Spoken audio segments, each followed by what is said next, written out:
Okay, we are back with Rachel. Rachel, first of all, I just adore you. I'm just Oh, gonna say it. I thank you. really do. It's like I been really like you two too, minutes. Kelley.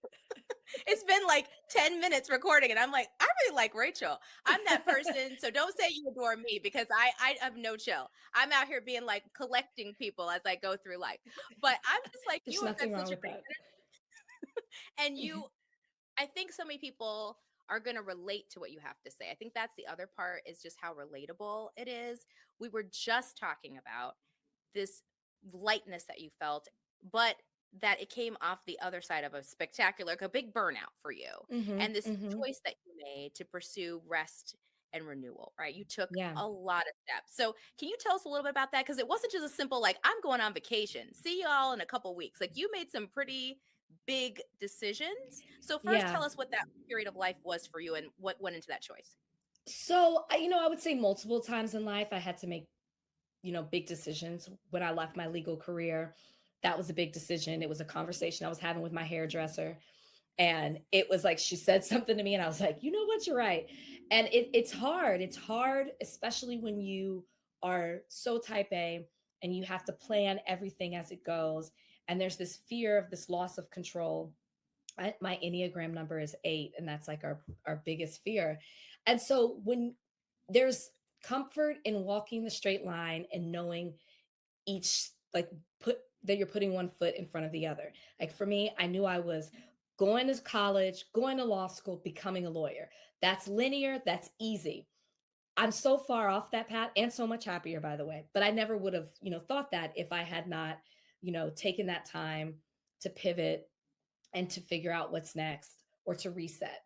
But in 2023, I just work wise, I felt it didn't feel the same. It didn't give me this joy. I'm doing exactly what I said I wanted to do. I wanted to talk to people, I wanted to have conversations, do these interviews. I was podcasting, which I still do. And so what I couldn't get from, doing it at an entertainment magazine show, I was getting it with the podcast, just very entrenched in the culture. I was writing. It was just all the things, right? Because I always said I wanted people to hear, see, um, feel, and listen to what I'm doing. And I felt like I was checking those boxes. But I was so tired. I never had time for me. I never had time for my personal life. I never had time for my family. And so and work began to feel toxic, and I wasn't enjoying it anymore. And leadership had changed too. And so, as scary as it was, I said, first, because I can't just make extreme decisions because I'm scary. Instead of completely leaving my job at Extra, I went part time. I was like, Yeah. well, I'll move to freelance, I'll tiptoe into this. And even then, I thought it just became more of a chore than something that I enjoy.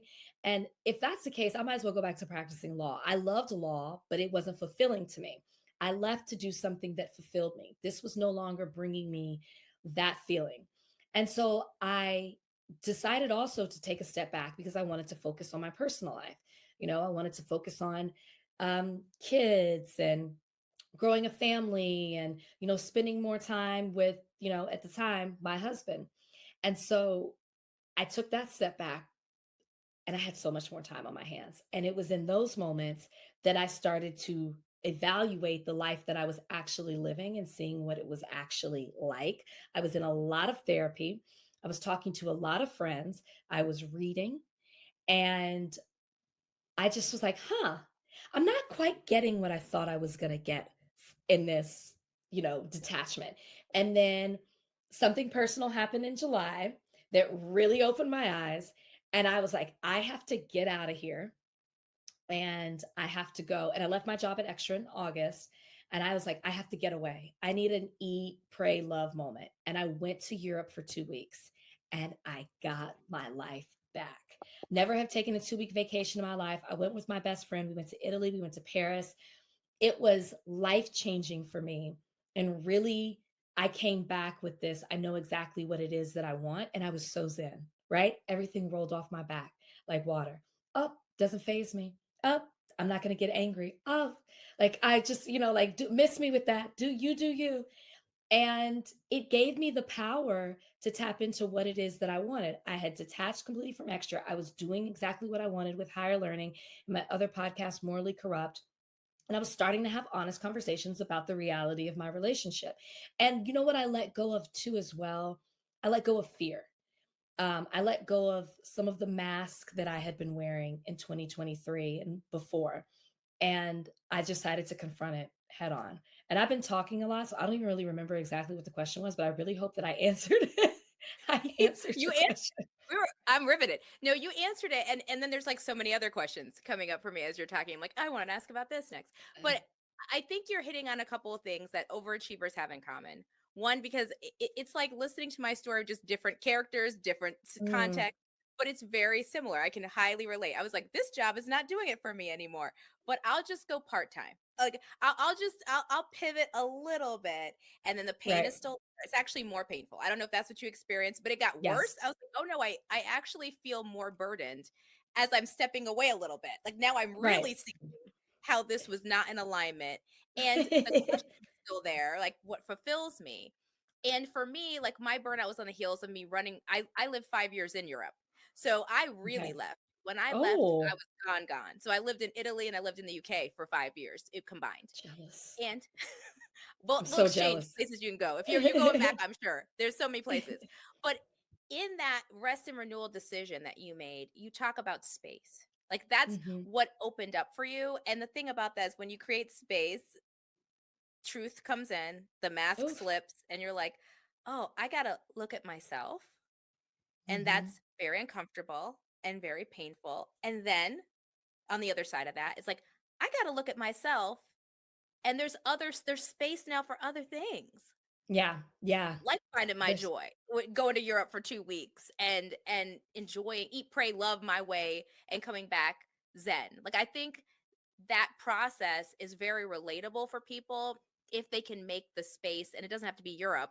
It could just be in Hmm. small ways, but making Yeah. that space seemed like that was really important for you. Oh, yeah, because I was making space to not just separating myself from my job, I was making space to feel things that I had not felt in a very long time. And so I became very, and all I was feeling was my job, the next interview, the next person I had to talk to. I was a robot. I had let go, I was lighter, kind of like the light that I feel now. Well, I thought I'm even lighter than that before. And I was so in tune with, and I guess too, the things that mattered so much to me didn't matter as much. The things I was either worried about, scared about, held on to because I felt like they defined me. And I remember at one point I thought, Rachel, you've left a job that defined you for 7 years before and you were fine. You can leave something else, whether it's a relationship, because that's how people know you, whether it's professionally, you've been doing this for years and it's what moved you to LA, and you'll figure it out. And so I made the space to feel. That's really the key thing in there. I was feeling things I don't know if I had ever felt before that I couldn't even get from therapy. I had to get them from nature or watching other people or being in a completely different country and seeing things in a different way. It's all of it, right? It's like it's all of it on top of each other. It's like Hmm. it's a little bit of therapy to know what questions to ask and to know what moves to make, but then it's Sure. just being and living. And that I think is really true. When I talk to people who go abroad, it's not even so much about the location, although let's be honest, being in a fabulous location makes a lot of things better, Yeah. but it's just the breathing. Like it's just the not expectation, particularly out of America where you are still a Black woman. And again, you are a public figure, so it's even more so, it's more heightened. There's many stories you tell yourself and there's many pieces of yourself that it's not just your family and your friends know and your boss. Hmm. It's like the world to a degree Yeah. know about. Yeah. So I don't want to equalize it, but I think for people listening, it's very similar as far as the process is the same. Is that you Yeah. start to let go. It's so perspective changing, right? It's like, oh, Hmm. this thing I made up so big in my life, so impossible, taking a step back, that's not even in, you asked me 5 years ago, would have never done it. Now Yeah. I'm here and I'm like, the world is bigger than I thought it was. There's Hmm. more possibilities than I dreamed there was. There is this more and more and still more that you accessed just by letting go. Yeah. I love that you say possibilities because I think when I left law, I was stepping outside of a box, not realizing that by 2023, I was back in another box. And I thought that was it for me. And that's, as not as far as I could go, but that's as far as I could see. And that's in both all areas of my life. And so once I've stepped out of that box again, I'm like, yes, there is more. And going away, and like you said, it doesn't have to be a Europe thing, but going away helped me to see other possibilities, helped me to feel it, to imagine it. I have to see it. And I could actually see it, when I gave myself space to do that. Exactly. And so for all of y'all listening, I mean, you may not be able to go to Europe, or if you can, do, but you may Go. not be able to. But space is relative. It's taking time to journal and meditate. It's going on long walks. Like you can give yourself moments of space. It's just about how you use it, right? If you use Hmm. it to ask Hmm. those questions and to see possibilities, you see it as like a time to dream big. I really believe in daydreaming. It's like I used it when I was a therapist with folks. I used it in narrative therapy. I'm like, daydreaming is powerful. It's not something we should run from because that's where possibilities come in. Like, what are Yeah. your dreams? And so, having the space to do that is life changing. And it led you to pivot, which is like, Hmm. that's where I want to kind of end things with you today on our last segment. I want to talk about this pivoting that you've done because you have zigzagged like to the sky. It is, but in the most amazing way. I want to be Yeah. clear about that. And so I want to ask you about the power of the pivot, what you learned from it. And then I want to end with talking about joy. So when we Okay. come back, we're going to talk more with Rachel about what brings her joy and about how she has pivoted in her career to find that joy, it appears. So more to come.